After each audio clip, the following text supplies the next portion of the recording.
ముందుగా ఈ వీడియో అయితే గ్యాంబ్లర్స్‌కి కాదు. మీ కడుపులో గాని, ఫైర్ గాని లేకపోతే ట్రేడర్ అవ్వాలని మీరు ఈ వీడియోని వెంటనే స్కిప్ చేసి వెళ్ళిపోండి. అవసరమే లేదు. మీరు చూడాల్సిన అవసరమే లేదు. 10 పాయింట్లు, 5 పాయింట్ల కోసం కకృతిపడి బుకింగ్ చేసుకోవడం, అసలు ఆప్షన్స్ అంటే భయపడడం, వాటిని గ్యాంబ్లింగ్‌గా చూడడం, ఇట్లాంటి మైండ్‌సెట్ ఎవరికున్నా సరే దయచేసి వెళ్ళిపోండి. ఈ వీడియో చూడాల్సిన అవసరం లేదు ప్లీజ్. సో, ఈ వీడియో ఎవరి కోసం అంటే ఎవరో ఒక్కరుంటారు. ఒక ఫైర్ తోటుంటారు. ఎట్లైనా ట్రేడింగ్‌లో సక్సెస్ అవ్వాలి, ట్రేడింగ్ నేర్చుకోవాలి అని మంచి కసితో ఉంటారు. వాళ్ళ కోసం అనమాట. అడ్వాన్స్ కాన్సెప్ట్స్ తోటి నేను అసలు ఇండెక్స్ తోటి సంబంధం లేకుండా ప్రీమియమ్స్ తోటి, ఎందుకంటే ప్రీమియమ్స్‌లో ఉంటాయి ఎస్ఎల్స్ మనవి. ప్రీమియమ్స్‌లో జరుగుతది హంటింగ్, ఆ ట్రాపింగ్ మొత్తం ప్రీమియమ్స్‌లో ఉంటది. అసలు అడ్వాన్స్ కాన్సెప్ట్స్ అనమాట. ఆ కాన్సెప్ట్ మీకు క్లియర్‌గా ఎక్స్‌ప్లెయిన్ చేస్తాను. అసలు ఏంటిది? మనం ఎట్లా చూడాలి మార్కెట్‌ని?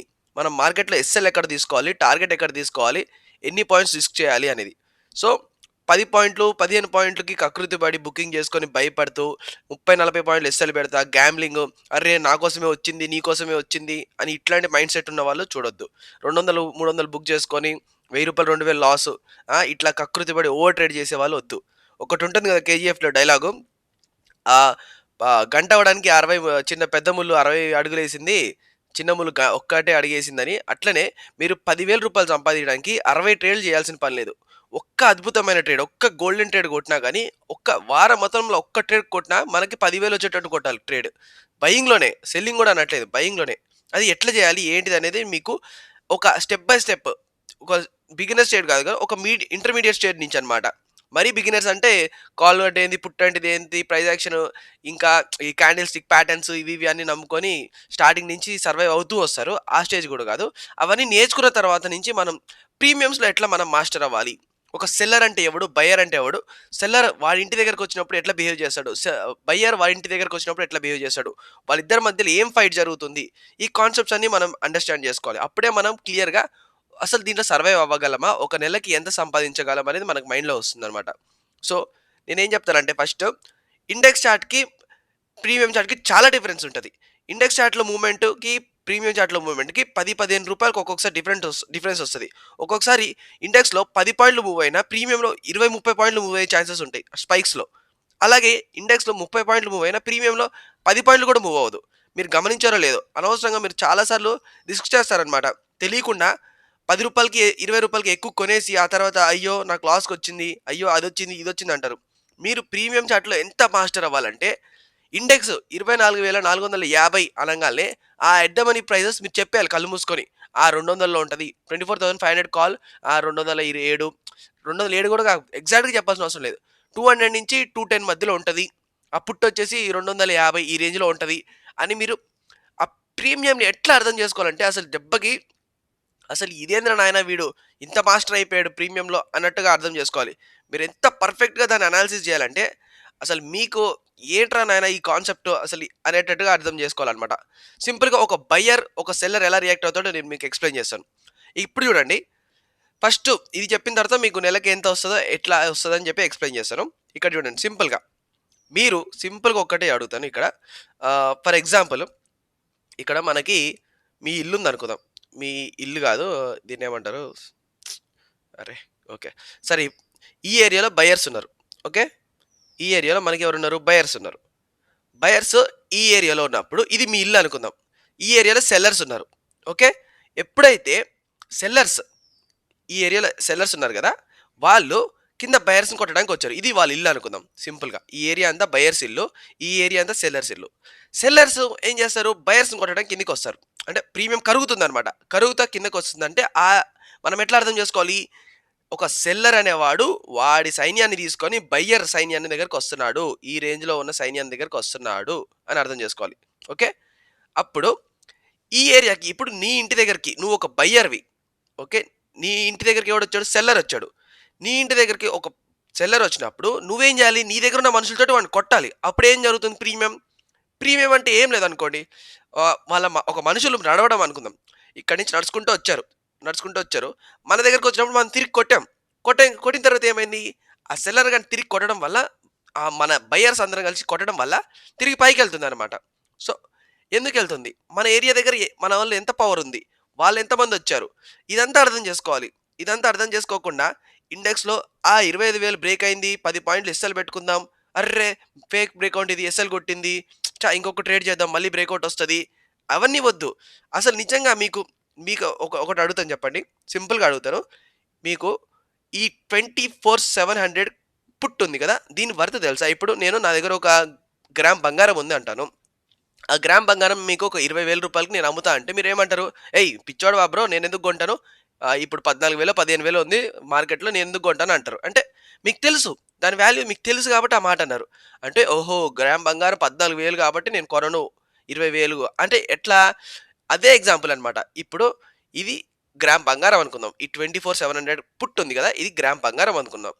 దీని వాల్యూ ఎంత? రూ. 370, రూ. 300, రూ. 220, 200 ఎంత దీని వాల్యూ? దానికొక రేట్ ఉంది. 14,000 అనే రేట్ ఉంది గోల్డ్‌కి. దీనికెంత ఉంది రేట్?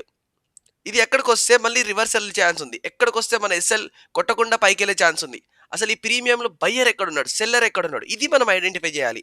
అది ఐడెంటిఫై చేయకుండా అనవసరంగా మనం ఇండెక్స్‌లో ఎస్ఎల్ పెట్టుకోవడం, ఇండెక్స్‌లో బ్రేకౌట్ ఇచ్చిందని చెప్పి ఏదో ఇండికేటర్ ఫాలో అయిపోయి ఆహ్, బ్లైండ్‌గా అంటే ఇంకా మీరు అనాలిసిస్ చేస్తారు. కానీ ఇండికేటర్స్ ఎవరు యూజ్ చేస్తారు? సింపుల్‌గా ఏందంటే ఒక 10,00,00,000, 20,00,00,000 పెట్టి సెల్లింగ్ చేసేటోడు ఇండికేటర్ నమ్ముకోడు. ఎందుకంటే వాడిదే అంత డబ్బులు పెట్టేటోడు ఫ్రీగా వచ్చే ఇండికేటర్‌లు పెట్టుకొని ఎట్లా ఇస్తాడు మనకి పాయింట్స్? వాళ్ళు ఏకాడికి మన దగ్గరున్న పాయింట్స్ క్యాప్చర్ చేయాలి. వీళ్ళని ఎట్లైనా ట్రాప్ చేయాలి. వీళ్ళ ఎస్ఎల్స్ కొట్టాలి అనే వాళ్ళు ఉంటారనమాట. సో మీరేం చేస్తారంటే ఒకసారి ఇండెక్స్‌ని పక్కకు పెట్టి చార్ట్, ప్రీమియం చార్ట్స్ అనాలిసిస్ చేయడం స్టార్ట్ చేయండి. ప్రీమియం చార్ట్స్‌లో సపోర్ట్స్ ఎక్కడున్నాయి? రెసిస్టెన్స్ ఎక్కడున్నాయి? ఎట్లా బిహేవ్ చేస్తుంది? ఒక జోన్ దగ్గర ఎట్లాంటి క్యాండిల్స్ వస్తున్నాయి? కింద నుంచి విక్స్ ఎందుకొస్తున్నాయి? అసలు విక్‌కి అర్థం ఏంటో తెలుసా మీకు? క్యాండిల్‌కి, విక్‌కి అర్థం? ఒక విక్‌కి, క్యాండిల్‌కి అర్థం ఏంటిదంటే, ఇప్పుడు ఈ ఏరియాలో క్యాండిల్ ఉంది గదా! ఈ క్యాండిల్ అనేది కొన్ని వేల కోట్ల ట్రాన్సాక్షన్‌తో ఫార్మ్ అయిందనమాట. కొంతమంది ఏమంటారు, ఇది డోజీ క్యాండిలు, లేపోతే బేరిష్ క్యాండిలు, బులిష్ క్యాండిల్ అంటారు. ఇప్పుడు ఈ స్ట్రాంగ్ గ్రే బులిష్ క్యాండిలు, ఆ తర్వాత కొంచెం బేరిష్ క్యాండిల్ వచ్చింది. ఇదేంటి ఇన్వర్టెడ్ హ్యామర్, ఇదేమో నార్మల్ హ్యామర్. ఆ! ఇట్లాంటి పేర్లు పెడతారు. ఈ హ్యామర్ బ్రేక్ అయితే ఎంట్రీ ఎక్కాలి, ఆ హ్యామర్ బ్రేక్ అయితే అది ఎక్కాలి. ఇదేంది bullish engulfing, bearish engulfing, evening star పిచ్చి పిచ్చి పేర్లు పెట్టి మనల్ని ట్రాప్ చేసి, "ఎక్కడి నుంచి చూసారా పర్ఫెక్ట్‌గా ఎళ్ళింది. ఈ క్యాండిల్ ఫార్మాట్‌లో మళ్ళీ ట్రై చేయండి" అంటారు. అక్కడ నువ్వు 10,00,00,000 పెట్టి అమ్మేటోడివి ఇట్లాంటి బచ్చా బచ్చా క్యాండిల్‌లు, ఇట్లాంటివి చిన్న చిన్న ఇండికేటర్‌లు చూసుకొని వాడు పట్టించుకోడు ఇవన్నీ. కొట్టుకుంటూ ఎళ్ళిపోతాడనమాట సైలెంట్‌గా. సో, ఆ కాన్సెప్ట్ మీరు అర్థం చేసుకోండి. ఒక సెల్లర్ మైండ్‌సెట్ మీరెలా ఆలోచించాలంటే, మీ మైండ్ మీరు ఆఫ్టర్ ఆల్ ఒక రూ. 1,00,000తోటో చేస్తున్నారనుకుందాం. ఒక 50,000 చేస్తున్నాం అనుకుందాం. పెద్ద పెద్ద కోట్లతో చేసే వాళ్ళ దగ్గర ఎంతమంది ఎంప్లాయీస్ ఉంటారు? ఒక్కొక్కరి దగ్గర ఎన్ని బ్రెయిన్స్ ఉంటాయి? మీ దగ్గర ఒక్కటే బ్రెయిను. మీ దగ్గరున్న డబ్బులతోటి ఒక రూ. 1,00,000, 2,00,000 మీ దగ్గరున్న ఒక్క బ్రెయిన్ తోటే మీరు ఆలోచించాలి. ఏ లెవెల్ దగ్గర ఎట్లా రియాక్ట్ అవుతుంది? ఏంటిదనేది మీరు ఆలోచిస్తారు. కానీ పెద్ద ప్లేయర్ ఎంత ఆలోచిస్తాడు? వాడి కింద ఎంతమంది పని చేస్తారు? ఒక 1000 మందిని పెట్టుకొని ఒక్కొక్కడికి జీతాలు ఇచ్చుకుంటా వాడు మార్కెట్‌ని కదిలిస్తుంటే మనమేమో చిన్న చిన్న పాయింట్లకి ఎస్ఎల్ కొట్టుకుంటా రూ. 2, రూ. 3కి భయపడుకుంటా, వణుక్కుంటా మీరు 50 పాయింట్లు, 100 పాయింట్లు ఎప్పుడు బుక్ చేస్తారు ఇలా అయితే? అసలు ఆప్షన్ ట్రేడింగ్‌లో ఎట్లా సర్వైవ్ అవుతారు? మీ ఆలోచన ఫస్ట్ మార్చుకోండి. మీరు తక్కువ తీసుకోవడం, ఎక్కువ ఎస్ఎల్ ఇవ్వడం ఇది గాదు. వచ్చేటప్పుడేమో ఎక్కువ తీసుకోకుండా, వచ్చేటప్పుడు ఒకటేసారి 10,000, 20,000 లాస్ ఇచ్చేసి, ప్రాఫిట్ ఏమో 2,000, 3,000 బుక్ చేసుకుంటా అంటే సర్వైవ్ అవ్వలేరు మీరు. మీరు అసలు ఎంత జాగ్రత్తగా చేయాలంటే, ఒక్కొక్క ట్రేడ్ బంగారం పట్టుకున్నట్టు పట్టుకోవాలి. మీరు చెప్పాను కదా! 60 ట్రేడ్‌లు తీసుకోవాల్సిన అవసరం లేదు. ఒక్క ట్రేడ్ తీసుకున్నా గాని పర్ఫెక్ట్ ట్రేడ్ తీసుకోండి. 100 పాయింట్లు, 50 పాయింట్లు అట్లా కొట్టే ట్రేడ్ తీసుకోవాలి. అనాలిసిస్ చేసి తీసుకోండి. వారం మొత్తం ఒక వారంలో 5 రోజులుంటాయి. 5 రోజులు మీరు ట్రేడ్ చేయాల్సిన అవసరం లేదు. ఆ 5 రోజుల్లో ఒక పర్ఫెక్ట్ ఎంట్రీ కొడితే, ఆ వారం మొత్తం ఏం ట్రేడ్ కొట్టాంరా అన్న ఫీల్ రావాలి. సో, ఇప్పటి నుంచి నేను ఒక్కొక్క ఎపిసోడ్ ప్రకారం అసలు ఎట్లా మనం రీడ్ చేయాలి? ఏమి చూడాలి మార్కెట్‌లో? పిచ్చి పిచ్చిగా టైం వేస్ట్ చేయకుండా ఫ్రీగానే షేర్ చేస్తాను కంటెంట్. మీరు అనవసరంగా అక్కడ ఇక్కడ డబ్బులు పెట్టి టైం వేస్ట్ చేసుకోవాల్సిన పని లేదు. ఫ్రీగా ఎక్స్‌ప్లెయిన్ చేస్తాను. మీరు జస్ట్ మీ టైమ్‌ని ఇన్వెస్ట్ చేసి వీలైనంత బ్యాక్ టెస్ట్ చేయండి. అంతేగాని కకృతి పడి ఏదో కొంచెం చూసి ఇదంతా వేస్ట్ నేనేం చేయలేను. అక్కడ ఏదో స్ట్రాటజీ ఉంది. అక్కడ ఏదో కాల్స్ అండ్ టిప్స్ అమ్ముతున్నారు అని చెప్పి పోతారు. రేపటి నాడున వాళ్ళు క్లోజ్ చేసి ఎళ్ళిపోతారు. లేకపోతే వాళ్ళకేమైనా అయితుంది. అప్పుడేం చేస్తారు మళ్ళీ ఇంకొకరి దగ్గరికి. అంటే ఒక చెట్టు మీద గూడు కూలిపోతే పక్షిలాగా ఈ చెట్టు మీద, ఆ చెట్టు మీద, ఆ చెట్టు మీద తిరుగుతా ఉంటారు. ఎండ్ ఆఫ్ ద డే మీకింకా రాదు సబ్జెక్ట్. ఎప్పుడు ఇట్లనే వాళ్ళ దగ్గర పోతారు. ఇక్కడ లాస్ వస్తది. అక్కడ పోతే అక్కడ లాస్ వస్తది. ఫస్ట్ మీరు సబ్జెక్ట్ నేర్చుకుంటే ఏదైనా ప్లేస్‌కెళ్ళినప్పుడు దానికి దీనికి అనాలిసిస్ చేసుకొని మీరు ఏదో ఒక ట్రేడ్ తీసుకోవడానికి ఛాన్స్ ఉంటదనమాట. సో, అందుకని మీరు ప్రతి ప్రతి ఒక్క సబ్జెక్ట్ నేర్చుకోండి. ఎక్కడ ఏ సబ్జెక్ట్ దొరికినా నేర్చుకోండి. బుర్రలో పెట్టుకోండి. కానీ ఒక ఎక్స్‌ట్రీమ్ లెవెల్ థింకింగ్ చేయండి. ఏది మనకి బెనిఫిట్ ఇస్తుంది? ఎక్కడ మనకి ప్రాఫిట్ వస్తది? ఎంత రిస్క్ చేయాలి? ఏంటిది? అనేది మీరు అర్థం చేసుకొని ఎవ్రీ పాయింట్ మీరు యుటిలైజ్ చేసుకుంటూ ముందుకెళ్ళాలని కోరుకుంటున్నాను. సో, నెక్స్ట్ ఎపిసోడ్‌లో మీకు అసలు బయర్స్ ఎట్లా రియాక్ట్ చేస్తారు? సెల్లర్స్ ఎట్లా రియాక్ట్ చేస్తారనేది మీకు పిన్ పాయింట్‌గా ఎక్స్‌ప్లెయిన్ చేస్తాను. ఇక్కడి దాకా చూసినట్టయితే మీరు నాకైతే సబ్స్క్రైబ్ చేసుకోండి. లైక్ చేయండి. Thank you so much.